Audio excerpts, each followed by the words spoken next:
ಅಶ್ಲೀಲ pen drive ಸುಳಿಯಲ್ಲಿ ಸಂಸದ ಪ್ರಜ್ವಲ್ ರೇವಣ್ಣ ವಿಲವಿಲ ಅನ್ನೋದು ಮುಂದುವರಿತಾ ಇದೆ. ಇನ್ನೊಂದು ಕಡೆಗೆ ಅವರು ಬೆಂಗಳೂರಿಗೆ ಬರ್ತಾರೆ ಅನ್ನೋ ಮಾಹಿತಿ ಕೂಡ ಇದೆ. ಜರ್ಮನಿಯ ಮ್ಯೂನಿಕ್ನಿಂದ ವಿಮಾನದ ಟಿಕೆಟ್ ಬುಕ್ಕಿಂಗ್ ಆಗಿದೆ ಕೆಂಪೇಗೌಡ ಇಂಟರ್ನ್ಯಾಷನಲ್ ಏರ್ಪೋರ್ಟ್ಗೆ. ಇಂದು ಮಧ್ಯಾಹ್ನ 12:05ಕ್ಕೆ ಲುಫ್ತಾನ್ಸಾ ಏರ್ಲೈನ್ಸ್ನಿಂದ ಅವರ ಫ್ಲೈಟ್ ಅಂದರೆ ಅವರು ಟಿಕೆಟ್ ಬುಕ್ ಮಾಡಿರುವಂತಹ ಫ್ಲೈಟು ಹೊರಡುತ್ತೆ ಅನ್ನೋದು ತಿಳಿದು ಬರ್ತಾ ಇದೆ. ಆ ಟಿಕೆಟ್ಗೆ ಸಂಬಂಧಪಟ್ಟಂತಹ ಎಕ್ಸ್ಕ್ಲೂಸಿವ್ ಡೀಟೇಲ್ಸನ್ನು ನಾವು ಬೆಳಗ್ಗೆಯಿಂದ ಬ್ರೇಕ್ ಮಾಡ್ತಾ ಇದ್ವಿ. ಬಿಸ್ನೆಸ್ ಕ್ಲಾಸ್ ಕ್ಯಾಟಗರಿಯಲ್ಲಿ ಟಿಕೆಟನ್ನು ಪ್ರಜ್ವಲ್ ರೇವಣ್ಣ ಅವರು ಬುಕ್ ಮಾಡ್ಕೊಂಡಿದ್ದಾರೆ ಅಂತ. ಮಧ್ಯರಾತ್ರಿ 12:30 ಬೆಂಗಳೂರಿಗೆ ಬರುವಂತಹ ಸಾಧ್ಯತೆ ಕೂಡ ಇದೆ. ಅದ್ರ ಬಗ್ಗೆ ಡೀಟೇಲ್ಸ್ ನೋಡಿ, ಪ್ಯಾಸೆಂಜರ್ ಡೀಟೇಲ್ಸು ಮತ್ತು ಟಿಕೆಟ್ ಬುಕ್ ಮಾಡಿರುವಂತಹ ಇನ್ಫಾರ್ಮೇಷನು ಎಷ್ಟೊತ್ತಿಂದ ಎಷ್ಟೊತ್ತಿಗೆ.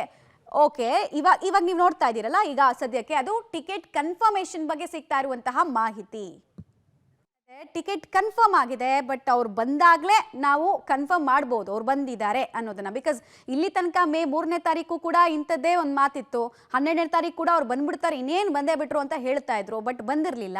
ಸೊ ಈ ಟಿಕೆಟ್ ಅಂತೂ ಕನ್ಫರ್ಮ್ ಆಗಿದೆ, ಅಂದರೆ ಅವರ ಪ್ಯಾಸೆಂಜರ್ ಡೀಟೇಲ್ಸ್ ಕನ್ಫರ್ಮ್ ಆಗಿದೆ. ನೋಡಿ, ಚೆಕ್ ಇನ್ ಆಗಬೇಕಾಗತ್ತೆ ಅವರು. ಅಂದರೆ ಇಂಟರ್ನ್ಯಾಷನಲ್ ಫ್ಲೈಟ್ ಹತ್ತೋರು 12 ಗಂಟೆ 5 ನಿಮಿಷಕ್ಕೆ ಫ್ಲೈಟ್ ಇದ್ರೆ ಅವ್ರು 12 ಗಂಟೆಗೆ ಡೈರೆಕ್ಟಾಗಿ ಬರೋಕ್ಕಾಗಲ್ಲ. 2 ಅವರ್ ಮಿನಿಮಮ್ ಅವರು ಮುಂಚೆ ಇರಬೇಕಾಗತ್ತೆ. ಸೊ ಇಷ್ಟೊತ್ತಿಗಾಗಲೇ ಅವ್ರು ಬರೋ ಮನಸ್ಸು ಮಾಡಿದರೆ ಏರ್ಪೋರ್ಟಲ್ಲಿ ಚೆಕ್ ಇನ್ನು ಜೊತೆಗೆ ಸೆಕ್ಯೂರಿಟಿ ಪ್ರಾಸೆಸ್ನ ಥ್ರೂ ಹೋಗಬೇಕಾಗತ್ತೆ ಅವರು. ಅಂದರೆ ಒಂದು 10:30 ಅಥವಾ 10 o'clock ಅಷ್ಟೊತ್ತಿಗೆ ಅವರು ಮ್ಯೂನಿಕ್ ಏರ್ಪೋರ್ಟ್ನಲ್ಲಿ ಇರಬೇಕು.